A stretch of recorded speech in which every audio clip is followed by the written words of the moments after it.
Hello. Many friends have asked this question in the WhatsApp group Healthy Five with Dr. Niyati about what should be a good diet to lose weight. Healthy Five with Dr. Niyati is a WhatsApp group too, and it's also the name of this YouTube channel. If you haven't yet subscribed for this channel, then do so at once, and don't forget to press the notification bell icon so that you get the notifications as soon as any video is uploaded. Today I'm going to talk about a good diet. A diet is usually, when we talk about Indians, it's a vegetarian or a non-vegetarian diet. Our diet is today, as of today, lacking in proteins, and hence we are putting on a lot of weight. India is the capital of diabetes and obesity. Along with that, if a parent is diabetic or obese, their daughters can have the disease called as PCOS or PCOD. Hence, it's very important that parents start a change in diet so that their daughters will also start having that kind of food. When we talk about fast food, we generally in our mind think about pizza, burgers and such. But we don't think about pohe, upma, vada pav, samosa pav, bhel puri, sev puri, idli, dosa, tea and chapati, bread butter. All these things are very easily avoided thinking, But these things also get converted into sugars. Many people will think and ask that aren't these our traditional breakfasts, and didn't our ancestors also have the same breakfast? Well, our ancestors not necessarily had these breakfasts. I come from Konkan, and in Konkan it's generally rice with a combination of a powder which is made out of grains, multi dals like matki and moong, and so it's a powder like malgapuri, and along with that that's your breakfast. But when you have this breakfast, spoke to a person in Konkan, do you still have this rice breakfast?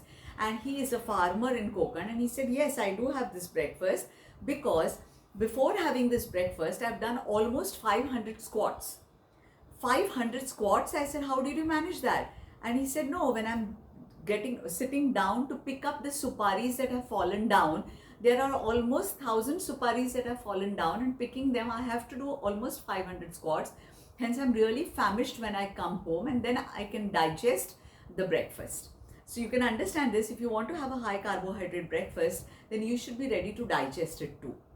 But the sad story is that we wake up and we have tea with chapati or tea with bread and butter or with idli chutney without finding out whether we are going to digest that breakfast. So a slight change in the breakfast is what is required. And always remember that you're not doing this change for your doctor or for somebody like me who's advising you to have a good diet. You're doing it for yourself.